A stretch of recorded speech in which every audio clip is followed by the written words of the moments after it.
ఏంటి బట్టలు కట్టుకోవడంలో స్వతంత్రం స్వేచ్ఛ ఉంటాయా? బట్టలు కట్టుకోవడంలో స్వతంత్రం స్వేచ్ఛ ఉండదా? వాళ్ళ స్టైల్లో వాళ్ళు ప్రమోట్ చేసుకున్నారు, ఈ రకంగా బిజినెస్ చేసుకున్నారు. బిజినెస్ చేసుకోవడానికి ఒక సాంప్రదాయం ఉంటదండి. ఒక నిండుగా బట్టలు కట్టుకుంటారు. పచ్చళ్ళు అమ్ముకునే ఆడవాళ్ళు బోల్డ్ అంత మంది ఉన్నారు. చీరల్లో కట్టుకోనో లేదంటే శుభ్రంగా పంజాబ్ డ్రెస్లు వేసుకోనో సంపాదించుకొని బ్రతకాలు చాలా మంది ఉన్నారు.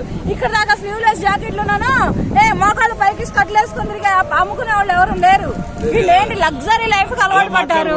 ఎలా మాట్లాడుతుంది? ఎందుకంటే ఒక బిజినెస్ చేసేటప్పుడు ఆ తండ్రి లేని బిడ్డలు వాళ్ళు వాళ్ళని అభినందించాలి, తర్వాత ప్రోత్సహించాలి. అంతే తప్ప తప్పు చేశారని చెప్పి విపరీతమైన ట్రోలింగ్ చేసి వాళ్ళ జీవితాలు నాశనం చేస్తారు. మేము ఖండిస్తాం. ఫస్ట్ ఖండిస్తాం. ఎందుకంటే ఒక అమ్మాయి అయ్యండి ఆడ మనిషి కంటే కూడా ఎక్కువ మగవాడు తిట్టలేని తిట్లు తిట్టిన ఒక మగ మనిషిని పట్టుకొని దీనిని మాత్రం నేను తీవ్రంగా వ్యతిరేకిస్తున్నాను. ఒక మహిళగా మిగతా మహిళలైనటువంటి ఆడపిల్లలని నేను తీవ్రంగా ఖండిస్తున్నాను, వ్యతిరేకిస్తున్నాను కూడా. ఇక్కడ వరకు జాకెట్లు, ఇక్కడ వరకు స్లీవ్లెస్ బనీలు వేసుకుంటారండి. బికినీలలో ఇక్కడ వరకు పిల్లలు కనపడేదాకా డ్రాయర్లు వేసుకొని పచ్చళ్ళు అమ్ముతారా? ఒక నిండైన సాంప్రదాయమైన బట్టలు కట్టుకోరా? చుడిదారులు లేవా? చీరలు లేవా? హాఫ్ శారీస్ లేవా? ఇన్ని బట్టలు పెట్టుకొని ఇలా కట్టుకొని అమ్ముకోవాలా పచ్చళ్ళు? కట్టుకుని అమ్ముకోవాలా? డ్రెస్ కోడ్ ఏమైనా ఉందా? డ్రెస్ కోడ్ లేదు కదా. ఇలా డ్రెస్ కోడ్ పెట్టి అమ్మాలని ఏమైనా రూల్ ఉందండి? అదే ఎక్స్పోజింగ్ అంటారు. ధైర్యంగా బతుకుతుంటే వాళ్ళని ప్రోత్సహించాల్సి పోయింది. ఎవరినో తిట్టిందాడు ముందు ఏమాట అన్నాడు, అంతకుముందు ఎవడన్నా ఏదన్నా చేశాడు. అంతేగాని వాళ్ళని మాత్రం ప్రోత్సహించండి, సపోర్ట్ చేయండి. వాళ్ళ తండ్రి లేని బిడ్డలు, ఆడబిడ్డలు వాళ్ళు ఎదగాలి, పైకి రావాలి. అందుకనే అమ్మల్ని అక్కల దాకా పోయింది. ఆడబిడ్డలు కనుకనే తండ్రి లేని బిడ్డ కనుకనే అమ్మల్ని అక్కల దాకా పోయింది. ఆడపిల్ల అయ్యుండి అలా కాదు, ఒక సాంప్రదాయం ఉంది. ఆడపిల్లలు కట్టు ఒక సాంప్రదాయం ఉంది. చేస్తున్న తప్పులకే రేపులు జరుగుతున్నాయి. వేసుకుంటున్న వస్త్రధారణకే అన్యాయంగా రేపులు జరుగుతున్నాయి. అమాయకులైనటువంటి మహిళలు బలైపోతున్నారు. చావు కొట్టి పెట్రోల్ పోసి తగలు పెడుతున్నారు ఒక్కొక్కళ్ళని. మీలాంటి వాళ్ళ మహిళకి ప్రోత్సాహం లేకుండా పోతుంది. ఎందుకండి అట్లాంటి మహిళలను ఎవరు ఖండించరండి, ఎవరు క్షమించరండి, అందరూ ఖండిస్తారు. వాళ్ళు మహిళలు కాదు, రాక్షసులు. రాక్షసు అంటే మహిళల వాళ్ళు అంటే ఎక్స్పోజింగ్ చేసి అటువంటి మేము 3,000 పెట్టుగా అమ్ముతాం, అంటే 10,000 కూడా అమ్ముతారు కేజీ. అంటే అందరు కొనాలా? వాళ్ళు ఏం సందేశం ఇవ్వదలుచుకున్నారు? నిజంగా వాళ్ళు సమాజంలో సొంతగా బిజినెస్ పెట్టుకొని డెవలప్ అవ్వాలనుకుంటే చట్టబద్ధంగా చేయాలి, ఒక విధానం ఉంటుంది.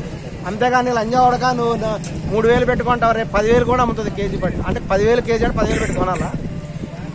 లంజావడక అంటుందా? నేను కూడా ఆమెకి ఒక గలీజ్ తిట్లు తిట్టి తర్వాత నేను కూడా సారీ చెప్తా, ఒప్పుకుంటారా చెప్పండి? నేను చిట్టిని తిడతా, సిగ్గు లేకుండా ఇంతకాలం అయింది ఎట్లా తిరుగుతున్నారు రోడ్ల మీద? ఆ గలీజ్ డ్రగ్స్ ఏంటి మొత్తం చూపిస్తున్నారు, మీవన్నీ చూసేకుంటున్నారు. ఇవన్నీ మీరేమంటారు? మీ పచ్చళ్ళు తింటే పిల్లలు పుడతారా? మీరేం సందేశం ఇస్తున్నారు? పచ్చళ్ళు చిట్టి పచ్చళ్ళు తింటాయంట, పిల్లలు పుట్టారట. పిల్లలు పుడతారు కాబట్టి పచ్చళ్ళు తినండి. ఇటువంటి అడ్వర్టైజ్మెంట్స్ ఎవరేం చేస్తారా? అసలు చేసుకునే విధానంలో చాలా మంది దొంగలు ఉన్నారు, దౌర్భాగ్యులు ఉన్నారు. కానీ వీళ్ళు పాపం ఏదో చిన్న వ్యాపారం చేసుకుంటున్నారు. వాళ్ళని క్షమించండి, పెద్దవాళ్ళు గుర్తించండి వాళ్ళని. మీకు ఆడపిల్లలు లేరేమోనండి. నా బిడ్డ ఉంది, మరి అట్లయితే బిడ్డ ఉంటే మీ బిడ్డను సింహాన్ని చేసుకోండి. ఇట్లాంటి గుంట నక్కలను మాత్రం ఎంకరేజ్ చేయొద్దు. అలా అనకండి, ఇట్లాంటి గుంట నక్కలను మాత్రం ఎంకరేజ్ చేయొద్దు. అదే మగ మనిషి చిన్నబుచ్చుకొని ఒక లేడీ నన్ను ఇలా తిట్టిందని అప్పటికప్పుడు సూసైడ్ చేసుకున్నట్లయితే ఏంటి పరిస్థితి?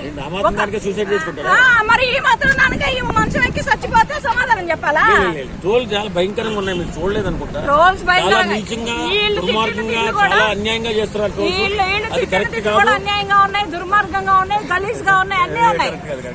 అక్కడ బయటపడింది కేవలము 2 మాత్రమే క్లిప్పింగ్స్. వీళ్ళు కొన్ని 100 బూతులు ఉన్నాయి అక్కడ. అవన్నీ కూడా వాళ్ళు ఇమీడియట్ గా వాట్సాప్ ఛానల్లో రిమూవ్ చేశారు.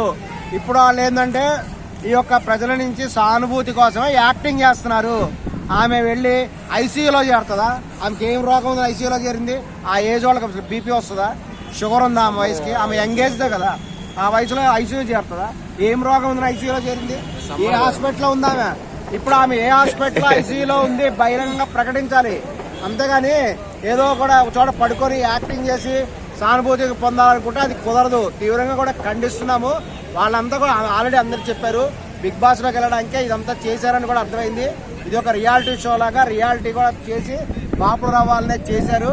ఖచ్చితంగా కూడా వాళ్ళకి తగినటువంటి ట్రీట్మెంట్ ఇవ్వడానికి మేము రెడీగా ఉన్నాం. వాళ్ళ బ్రతుకు తెరువు కోసం వాళ్ళు ప్రమోట్ చేసుకుని ఒకవేళ వెళ్తే బిగ్ బాస్ లోకి వెళ్తారు. తప్పేంటి? వాళ్ళని తప్పు చేసి వెళ్తున్నారా? వాళ్ళు ప్రమోషన్ చేసుకుని వెళ్తున్నారు. వాళ్ళు